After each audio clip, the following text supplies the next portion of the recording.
आपलं शहर आता स्मार्ट होतंय. मग तुम्ही कधी स्मार्ट होताय? स्मार्ट न्यूजचे YouTube चॅनल सबस्क्राइब करा, स्मार्ट बना. नोटिफिकेशनसाठी बेल आयकॉनवर क्लिक करा.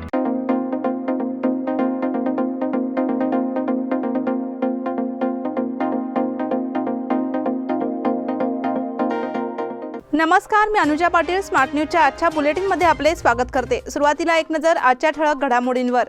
धर्मांतर बंदी कायद्याच्या संदर्भात केंद्राकडून प्रतिज्ञापत्र सादर. निपाणी दोन्ही राज्यांच्या वरिष्ठ पोलीस अधिकाऱ्यांची बैठक संपन्न. सीमा समन्वयक मंत्री पाटील आणि देसाई शनिवारी बेळगावात. सीमा प्रश्नी कायदेशीर लढाईसाठी कर्नाटक सज्ज असल्याचा मुख्यमंत्र्यांचा दावा. जतमधील कन्नडिगांचा महाराष्ट्र सरकारला इशारा. महाराष्ट्र एकीकरण समितीचे कार्यकर्ते म्हणजे रोहिंग्या असल्याची मुक्ता फळे. सरदार मैदान बचावासाठी नागरिकांची मागणी. रिंगरोडबाबत जिल्हाधिकाऱ्यांनी घेतलेल्या भूमिकेमुळे शेतकऱ्यात नाराजी. सीमा प्रश्नी सर्वोच्च न्यायालयात उद्या सुनावणी.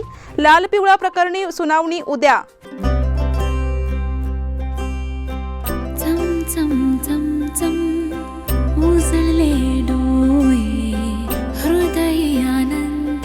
BS Channabasappa and Sons, the Textile Mall. आपल्या बेळगावात भरले आहे इंडियन हँडलूम आणि हँडीक्राफ्ट प्रदर्शन. गोवावेस येथे मराठा मंदिर समोरील जागेत सुरू आहे भव्य इंडियन हँडलूम आणि हँडीक्राफ्ट हे आकर्षक प्रदर्शन.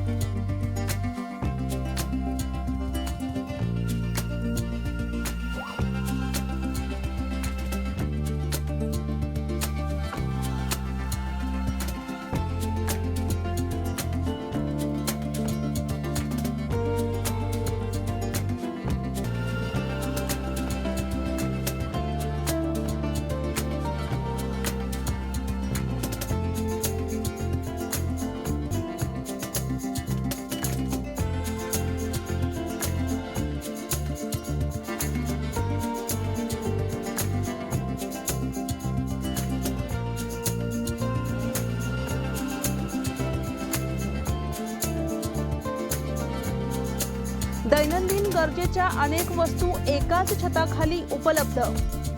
क्रोकरी, वस्त्रप्रावरणे, दागिने, कार्पेट, विविध प्रकारचे पदार्थ आणि अनेक जीवनावश्यक वस्तूंची मोठी व्हरायटी.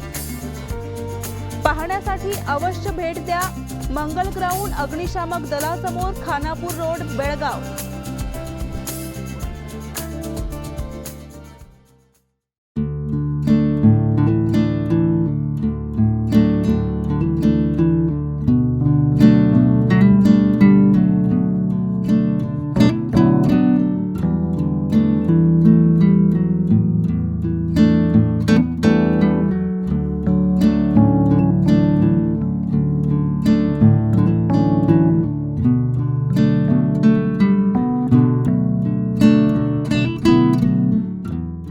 आणि आता पाहूया सविस्तर बातम्या. इतरांचे धर्मांतर घडवण्याच्या कृतीचा धार्मिक स्वातंत्र्याचा हक्क म्हणून समावेश होत नाही. तसेच फसवणूक, बळजबरी किंवा आमिष दाखवून एखाद्या व्यक्तीचे धर्मांतर घडवून आणण्याचा अधिकार स्वीकारार्ह ठरत नाही, अशी भूमिका केंद्र सरकारने सोमवारी सर्वोच्च न्यायालयात मांडली.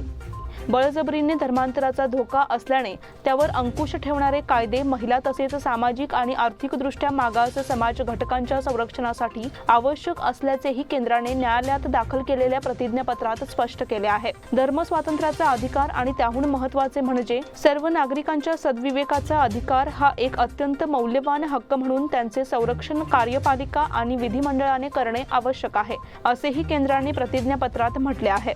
ओडिशा, मध्य प्रदेश, गुजरात, छत्तीसगड, उत्तराखंड, उत्तर प्रदेश, झारखंड, कर्नाटक आणि हरियाणा या राज्यांनी बळजबरीने होणारे धर्मांतर रोखण्यासाठी कायदे केले आहेत. निपाणीत दोन्ही राज्यांच्या वरिष्ठ पोलीस अधिकाऱ्यांची बैठक संपन्न.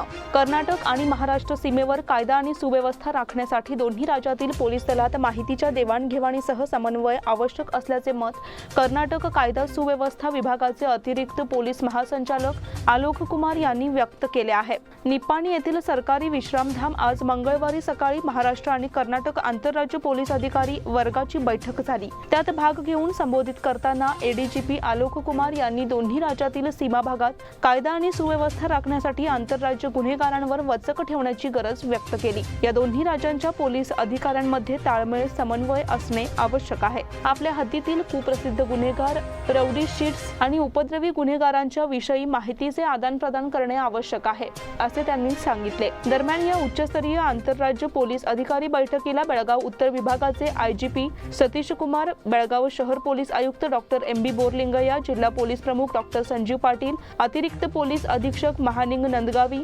यांच्यासह दोन्ही राज्यांचे 3 DIG, 8 SP, ACP, DYSP, निरीक्षक आदी अधिकारी उपस्थित होते। सीमा समन्वयक मंत्री पाटील आणि देसाई शनिवारी बेळगावात। सीमा प्रश्नाचे समन्वयक मंत्री चंद्रकांत पाटील आणि शंभूराजे देसाई हे 3 डिसेंबरला बेळगावात येणार आहेत। तसेच मध्यवर्ती समितीचे पदाधिकारी आणि कार्यकर्ते यांच्याशी मंत्री पाटील आणि देसाई हे संवाद साधतील। महाराष्ट्र सरकारने समन्वयक मंत्र्यांची नेमणूक करण्याचा निर्णय घेतल्यापासून पहिल्यांदाच समन्वयक मंत्री बेळगावला येऊन कार्यकर्त्यांची चर्चा करतील। सर्वप्रथम फडणवीस सरकारने चंद्रकांत पाटील यांची समन्वयक मंत्री म्हणून पहिल्यांदा नेमणूक केली होती, तर त्यानंतर मुख्यमंत्री उद्धव ठाकरे यांनी एकनाथ शिंदे आणि छगन भुजबळ यांची समन्वयक मंत्री म्हणून नेमणूक केली होती। आता दोन्ही समन्वयक मंत्र्यांनी बेळगावला येणार असल्याने समाधान व्यक्त केले जात आहे। सर्वोच्च न्यायालयात सीमा प्रश्नाला चालना देण्यासाठी सरकारने प्रयत्न करावेत अशी मागणी समितीकडून सातत्याने केली जात आहे। त्याबाबत दोन्ही मंत्री समितीच्या पदाधिकाऱ्यांबरोबर चर्चा करून पुढे काय करता येईल याबाबत निर्णय घेणार आहेत। सीमा प्रश्नी कायदेशीर लढाईसाठी कर्नाटक सज्ज असल्याचा मुख्यमंत्र्यांचा दावा। राज्य सरकार सीमावादाबाबत कायदेशीर लढाईसाठी पूर्णपणे सज्ज असल्याचे मुख्यमंत्री बसवराज बोम्मई यांनी सांगितले। रविवारी सायंकाळी त्यांच्या अध्यक्षतेखाली सीमा प्रश्नासंदर्भात वरिष्ठ न्यायमूर्ती आणि अधिकाऱ्यांची बैठक झाली, त्यानंतर ते बोलत होते। बुधवारी महाराष्ट्र सीमा प्रश्नी सर्वोच्च कर्नाटक न्यायालयात सुनावणी होणार आहे। याबाबत त्यांनी वरिष्ठ न्यायमूर्ती आणि अधिकाऱ्यांची बैठक घेऊन चर्चा केली। बैठकीत मंत्री गोविंद कारजोळ, आरगा ज्ञानेंद्र, राज्याचे महाधिवक्ता नावदगी, सर्वोच्च प्रभुलिंग न्यायालयाचे निवृत्त न्यायाधीश आणि कर्नाटक सीमा आणि नदी संरक्षण आयोगाचे अध्यक्ष शिवराज व्ही पाटील, ज्येष्ठ वकील उदय होला, सीमा विकास प्राधिकरणाचे अध्यक्ष डॉक्टर C सोमशेखर, मुख्य सचिव वंदिता शर्मा, गृह विभागाचे उपमुख्य सचिव रजनीश गोयल, मुख्यमंत्र्यांचे प्रधान सचिव मंजुनाथ प्रसाद आदी यावेळी उपस्थित होते। जतमधील कन्नडिगांचा महाराष्ट्र सरकारला इशारा।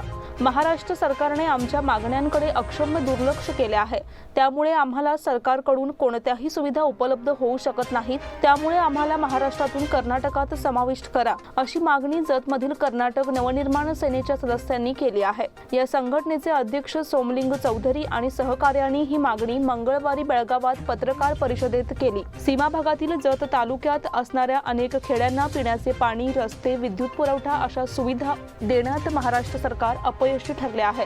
त्यामुळे या तालुक्यातील ग्रामपंचायतींनी कर्नाटकात जाण्यासाठी ठराव मंजूर केले आहेत। याची दखल महाराष्ट्र सरकारने घ्यावी अशी मागणी यावेळी करण्यात आली। कर्नाटकाचे मुख्यमंत्री बसवराज बोम्मई यांनी या नागरिकांची ही व्यथा जाणून घेऊन त्यांना न्याय देण्याचे आश्वासन दिले होते। त्यामुळे बोम्मई यांना जत येथे बोलावून त्यांचा सन्मान करण्यात येणार असल्याचे त्यांनी सांगितले।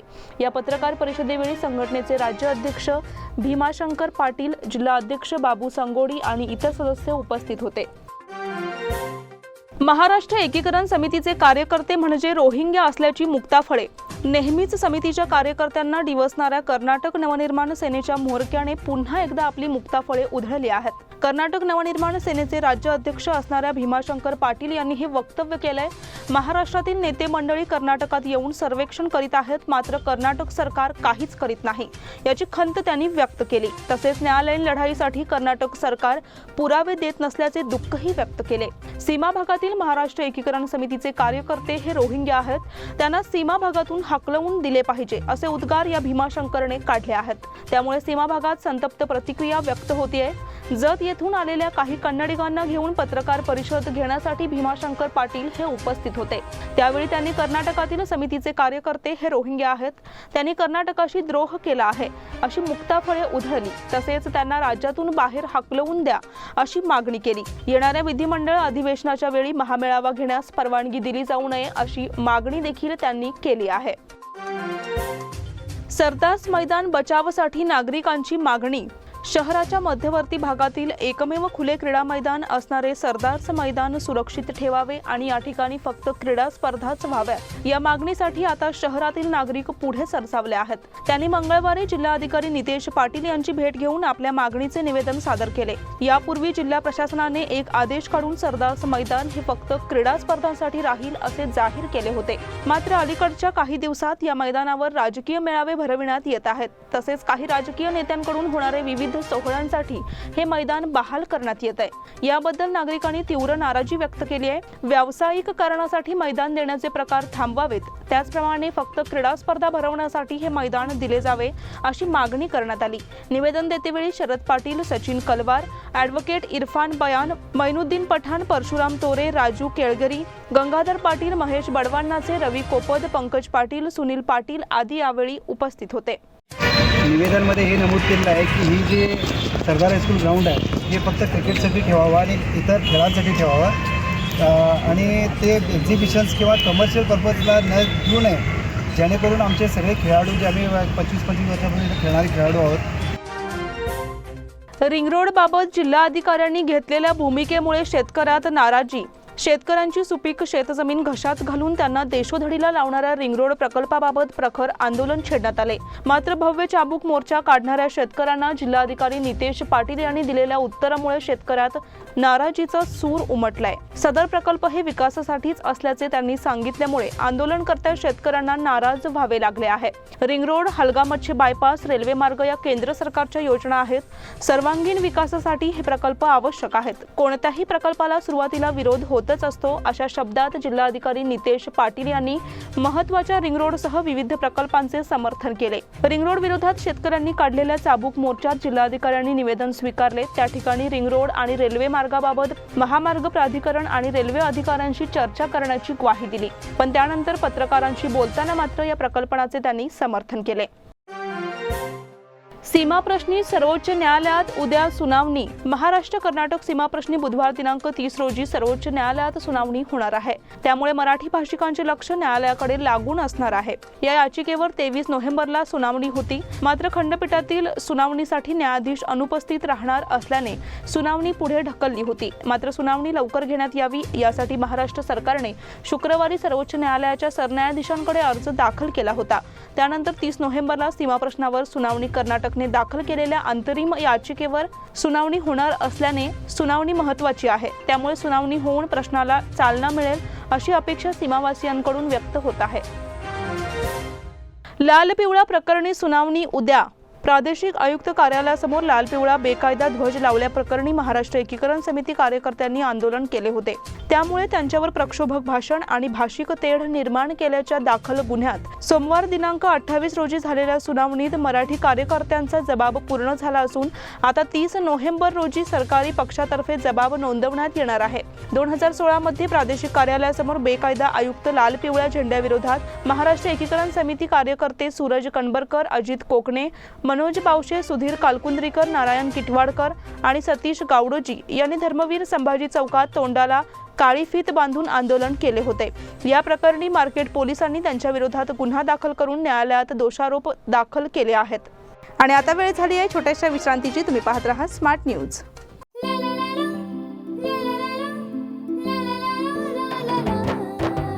जले दीप अंगना में होगी रोशन दुनिया, पलकों तले छा जाए चांद तारों का साया। रंगोली में खिले रंग खुशियों की भी तरानी, तन मन झिलमिल जाए हर पल होंगी सुहानी। ये अटूट बंधन खिले हर आशियाना, रंग वस्त्रों का खजाना मन भाए आराधना। रंग वस्त्रों का खजाना मन भाए आराधना। आराधना मारुती गली बेलगाम। मन भाए आराधना।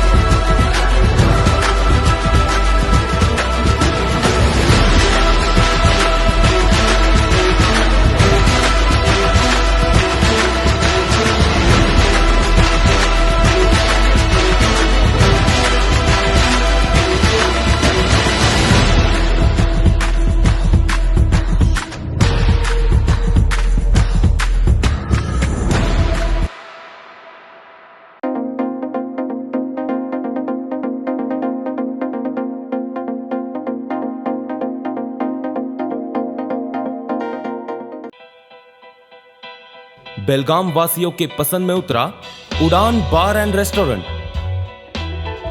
सोशल डिस्टेंसिंग का ख्याल रखते हुए हमारा स्टाफ देता है बेहतरीन सर्विस का विश्वास। यहां है पार्टी और फंक्शन के लिए 3 आलीशान हॉल, कारपोरेट डिनर मीटिंग के लिए 3 अलग कक्ष, IPL मैच देखने के लिए 3 बड़े स्क्रीन की विशेष सुविधा। इसके साथ ही साफ सुथरा किचन जहां हमारा वेल क्वालिफाइड स्टाफ देता है क्वालिटी और हाइजीनिक फूड की गारंटी। तो फिर खाने की हो बात तो आना परिवार के साथ। उड़ान बार एंड रेस्टोरेंट, लिंगराज कॉलेज के पास, बेलगावी। फोन 0831 2435 777। विश्रांतीनंतर पुन्हा एकदा आपले स्वागत। तालुक्यात गेल्या 2 दिवसांपासून अचानक ढगाळ वातावरण निर्माण झाले असून ऐन जोमात सुरू असलेल्या सुगीच्या हंगामाला ब्रेक लागला आहे। रविवारी सायंकाळी तसेच सोमवारी दुपारी काही ठिकाणी तुरळक सरींनी हजेरी लावल्याने सुगीची कामे सोडून शेतकऱ्यांना पावसापासून भात पिकाचे संरक्षण करण्यासाठी धडपड करावी लागली। मळणीच्या कामांसाठी येणाऱ्या मजुरांना 200 रुपये ते 250 रुपये मजुरी द्यावी लागत आहे। तरीही मजूर उपलब्ध होत नसल्याने मजूर टंचाईत अवकाळी पावसाने डोके वर काढले आहे। ऐन सुगीत पावसामुळे शिवारात ओल आणि पाणी साचले असून शेतकऱ्यांच्या चिंतेत मोठी भर पडली आहे। रविवारी सायंकाळी गणेबैल, निट्टूर, इदलहोंड परिसरात पावसाने झोडपून काढले होते। खासदार संजय राऊत यांना बेळगाव न्यायालयाकडून समन्स। प्रक्षोभक भाषण करून भाषिक तेढ निर्माण केल्याच्या आरोपाखाली शिवसेना खासदार संजय राऊत यांच्यासह 3 न्यायालयाने समन्स बजावले असून 1 डिसेंबर रोजी न्यायालयात हजर राहण्याची सूचना केली आहे। 30 मार्च 2018 रोजी बेळगावात झालेल्या एका कार्यक्रमात खासदार संजय राऊत यांनी भाषिक तेढ निर्माण केल्याचा ठपका ठेवत टिळकवाडी पोलिसांनी गुन्हा नोंदवला आहे। त्यांच्या विरोधात भारतीय दंड विभाग कलम 153 आणि 505(2) नुसार गुन्हा नोंदवून घेऊन समन्स बजावण्यात आले आहेत। JMFC 4थ्या न्यायालयाने तिघांनाही नोटीस बजावली असून 1 डिसेंबर रोजी न्यायमूर्ती मंजुनाथ बनकर यांच्या उपस्थितीत सुनावणी होणार आहे। भरतेश तर्फे माजी विद्यार्थ्यांचा स्नेह मेळावा आणि शिक्षकांचा गौरव संपन्न। भरतेश शिक्षण संस्था आपला हिरक महोत्सव साजरा करीत असताना विविध उपक्रम राबवित असून याचाच एक भाग म्हणून हलगा परिसरातील 4 गावे दत्तक घेण्यात आली आहेत। या गावांचा संपूर्णतः कायापालट करण्याच्या दृष्टीने संस्थेचे काम सुरू आहे, अशी माहिती भरतेश शिक्षण संस्थेचे संचालक विनोद दोड्डन्नावर यांनी बोलताना दिली। भरतेश शिक्षण संस्था आणि शांताई वृद्धाश्रमाच्या वतीने रविवारी भरतेशच्या निवृत्त शिक्षकांचा सन्मान आणि माजी विद्यार्थ्यांचा मेळावा शांताई वृद्धाश्रमात आयोजित करण्यात आला होता। त्या प्रसंगी कार्यक्रमाच्या अध्यक्षस्थानी श्री विनोद दोड्डन्नावर हे प्रमुख पाहुणे म्हणून उपस्थित होते। यावेळी डॉक्टर प्रीती हजारे, विजय मोरे आणि नागेश चौगुले देखील प्रमुख पाहुणे म्हणून उपस्थित होते। या प्रसंगी शिक्षक सर्वश्री अनंत लाड, DP चौगुले यांची भाषणे झाली। कार्यक्रमाचे सूत्रसंचालन प्रशांत पाटील यांनी केले तर विना गुंडूर यांनी आभार मानले। देवस्थ ऋग्वेदी ब्राह्मण संघातर्फे विद्यार्थ्यांना शैक्षणिक मदत वाटप। अखिल देशस्थ ऋग्वेदी ब्राह्मण मध्यवर्ती मंडळ मुंबई यांच्या वतीने दरवर्षी दिली जाणारी शैक्षणिक मदत वाटण्याचा कार्यक्रम यंदा नुकताच समर्थ सोसायटीच्या मारुती गल्ली येथील हॉलमध्ये संपन्न झाला।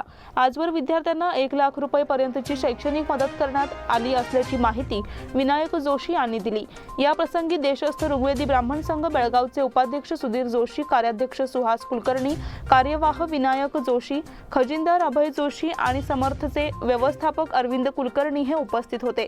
सुहास कुलकर्णी यांनी उपस्थितांचे स्वागत करून संघाच्या कार्याची माहिती दिली। सुधीर जोशी यांनी आभार मानले। अधिवेशन काळात आंदोलनासाठी पूर्व परवानगी सक्तीची। पुढील महिन्यात बेळगावात होणाऱ्या हिवाळी अधिवेशनासाठी आंदोलन मोर्चे काढणाऱ्यांसाठी पूर्व परवानगी सक्तीची केली आहे। 19 ते 30 डिसेंबर अखेर बेळगावात कर्नाटक विधिमंडळाचे हिवाळी अधिवेशन होणार आहे।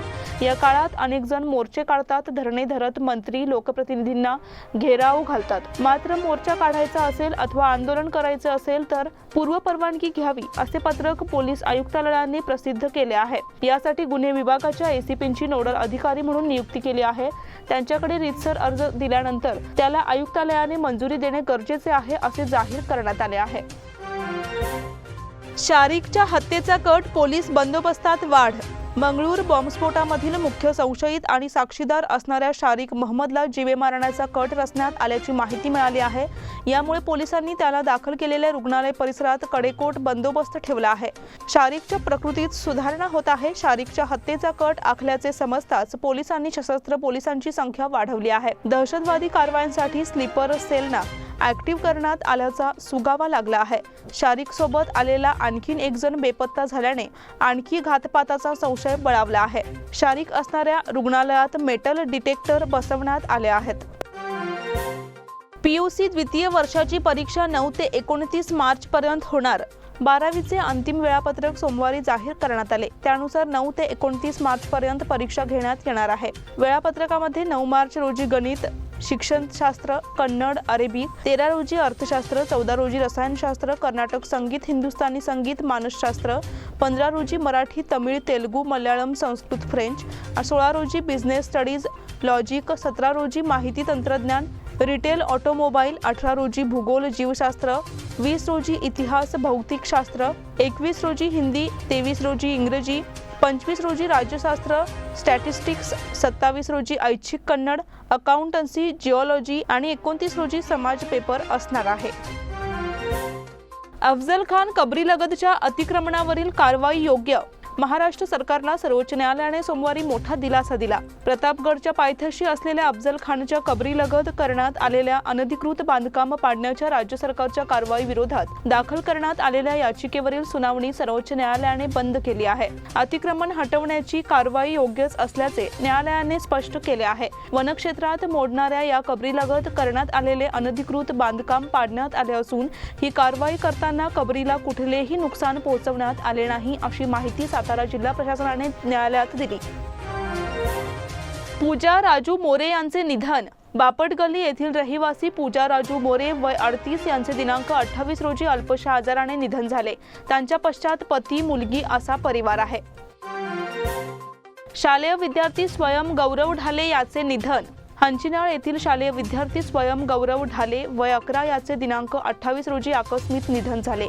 तो अतिशय हुशार, मनमिळावू आणि शिक्षकप्रिय विद्यार्थी होता. त्याच्या आकस्मिक निधनाने परिसरात हळहळ व्यक्त होत आहे. त्याच्या पश्चात आई वडील, बहीण, भाऊ, काका, आत्या आणि आजी असा परिवार आहे. रक्षा विसर्जन दिनांक 30 रोजी सकाळी 9 वाजता होणार आहे. विजय निचाणीला खुल्या स्नूकर स्पर्धेचे विजेतेपद. क्रुसिबल स्नूकर अकॅडमी आयोजित RPD कॉर्नर येथील आश्रय कॉम्प्लेक्समध्ये असलेल्या क्रुसिबल स्नूकर अकॅडमीच्या खुल्या हॉलमध्ये खुल्या स्नूकर स्पर्धेचे विजेतेपद विजय निचाणी याने संपादन केले.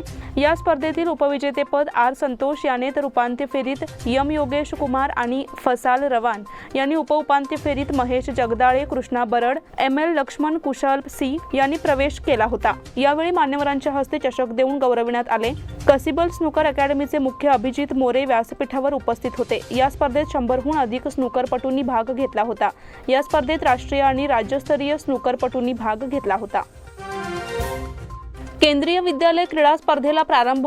कॅम्पमधील केंद्रीय विद्यालय शाळा क्रमांक 2च्या मंगळवारी सकाळी 40व्या वार्षिक शालेय क्रीडा स्पर्धांना प्रारंभ झाला. यावेळी उद्घाटन समारंभाला प्रमुख पाहुणे म्हणून मराठा लाईफ इन्फंट्रीचे कमांडर ब्रिगेडियर जयदीप मुखर्जी, मृणाल मुखर्जी उपस्थित होत्या.